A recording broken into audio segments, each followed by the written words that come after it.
जब जब हिंदी सिनेमा की भव्यता का जिक्र होता है, जब जब हिंदी सिनेमा में बड़ी फिल्में बनाने के पैमाने पर बात होती है, उन फिल्मों का जिक्र होता है जिन्होंने हिंदी सिनेमा की पहचान बदल कर रख दी। न सिर्फ हिंदुस्तान में बल्कि पूरी दुनिया में तो एक फिल्म का जिक्र जरूर होता है। वो फिल्म नहीं, इतिहास है। वो मुगल ए आजम है। जब तक हिंदी सिनेमा रहेगा, तब तक मुगल ए आजम का जिक्र होता रहेगा। बॉलीवुड की आइकॉनिक फिल्म मुगल ए आजम 1960 में रिलीज हुई थी। इस फिल्म को के आसिफ द्वारा डायरेक्ट किया गया है। इस फिल्म में मेन रोल में मधुबाला, दिलीप कुमार और पृथ्वीराज कपूर थे। साथ ही इस फिल्म को बॉलीवुड की सबसे प्रभावशाली फिल्मों में से एक माना जाता है। ये फिल्म अनारकली और राजकुमार सलीम के दुखद प्यार पर आधारित है। इस फिल्म में प्यार, वफादारी, परिवार और युद्ध को बखूबी दर्शाया गया है। लेकिन जितनी ही खास ये फिल्म है, उतनी ही खास इस फिल्म की बनने की कहानी है। ऐसे में आज हम आपको मुगल ए आजम फिल्म से संबंधित कई रोचक तथ्य बताएंगे। क्या आप जानते हैं कि यह बॉलीवुड की सबसे महंगी फिल्मों में से एक है? जिस तरह से इस फिल्म को फिल्माया गया है, उसके हिसाब से अंदाजा लगाया जा सकता है। इस फिल्म में जितने कपड़े पहने गए हैं, उन्हें दिल्ली में सिला जाता था और सूरत में इन कपड़ों पर नक्काशी की जाती थी। ज्वेलरी हैदराबाद से बनाई जाती थी, वहीं मुकुम कोल्हापुर में बनते थे। इसके अलावा हथियार राजस्थान में और जूते आगरा में बनते थे। सिर्फ इतना ही नहीं, इस फिल्म में 2000 ऊँटों, 4000 घोड़ों का उपयोग किया गया था। केवल इन्हीं ऊँटों और घोड़ों पर करीब 1.5 करोड़ थी। क्या आप जानते हैं कि जब प्यार किया तो डरना क्या गाने को 105 बार लिखने के बाद फाइनल किया गया था? इतना ही नहीं, कहा जाता है कि इस गाने को बनाने में करीब 10 करोड़ रुपए लगे थे। इसके लिए लता मंगेशकर को ये गाना स्टूडियो के बाथरूम में गाना पड़ा था, क्योंकि उस समय पर रिवर्बेरेशन नहीं होता था। क्या आप जानती हैं कि इस फिल्म के लिए के आसिफ ने सबसे पहले मधुबाला को नहीं बल्कि किसी और को चुना था? जी हां, अनारकली के रोल के लिए पहले शहनाज को चुना गया था।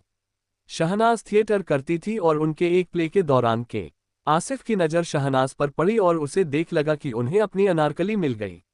शहनाज के बारे में ऐसा कहा जाता है कि वह बेहद खूबसूरत थी और सिर्फ खूबसूरती ही नहीं, उनकी आवाज भी बेहद सुरीली थी। के आसिफ ने इंटरव्यू में बताया था कि उन्होंने पहले नूतन को इस रोल के लिए अप्रोच किया था, लेकिन नूतन इस रोल को करने के लिए नहीं मानी, पर उन्होंने के आसिफ से मधुबाला को इस रोल के लिए कास्ट करने को कहा। साथ ही मधुबाला खुद उनसे मिलने गई थी और कहा था कि वह इस फिल्म में काम करना चाहती हैं। हालांकि बता दें कि मधुबाला के पिता के साथ के आसिफ के अच्छे संबंध नहीं थे और मधुबाला ने ही के आसिफ को कहा था कि वे उनके पिता की शर्तों को मान लें। इसके बाद ही मधुबाला को अनारकली का रोल मिला। हिंदी सिनेमा की सबसे आइकॉनिक फिल्म को बनने में करीब 16 साल लग गए थे। ये फिल्म 1944 में बननी शुरू हुई थी और 1960 में रिलीज हुई थी। ऐसा इसलिए क्योंकि 1947 में भारत का बंटवारा हो गया था। इसके बाद देश के हालात काफी बदल गए थे और इसी का असर के आसिफ की फिल्म पर भी पड़ा। इसी के बीच कई बार इस फिल्म की कास्ट भी बदल गई, जो कि फिल्म की देरी का अहम मुद्दा था। बात 1956 की है। दिलीप कुमार का एक बचपन का दोस्त था, जिसका घर पेशावर में ही हुआ करता था। साथ ही वो उनके पड़ोसी भी हुआ करता थे। नाम था मीर ताज मोहम्मद। मीर ताज मोहम्मद बेहद खूबसूरत थे। मोहम्मद जी वकालत करते थे और उन्होंने आज़ादी की लड़ाई में भी हिस्सा लिया था, लेकिन जेल की सलाखें भी उनके दिल से हिंदुस्तान को आज़ाद कराने में हसरत कम नहीं कर पाईं। उसके बाद मीर ताज मोहम्मद दिल्ली में आकर बस गए। एक बार मीर ताज मोहम्मद दिलीप कुमार से मिलने के लिए बंबई में उनके घर पहुंच गए। उस वक्त मुंबई बंबई हुआ करती थी।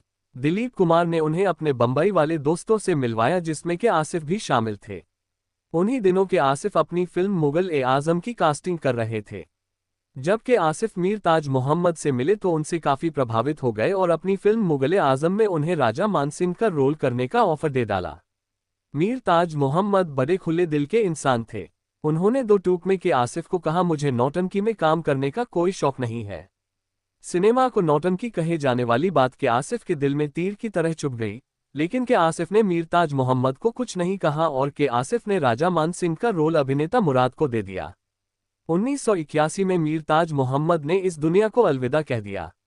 इत्तेफाक देखिए, सिनेमा को नौटंकी कहने वाले मीर ताज मोहम्मद के बेटे इसी नौटंकी के बदौलत पूरी दुनिया में शोहरत और नाम कमा रहे हैं। मीर ताज मोहम्मद के बेटे का नाम है शाहरुख खान, बॉलीवुड के किंग खान। जब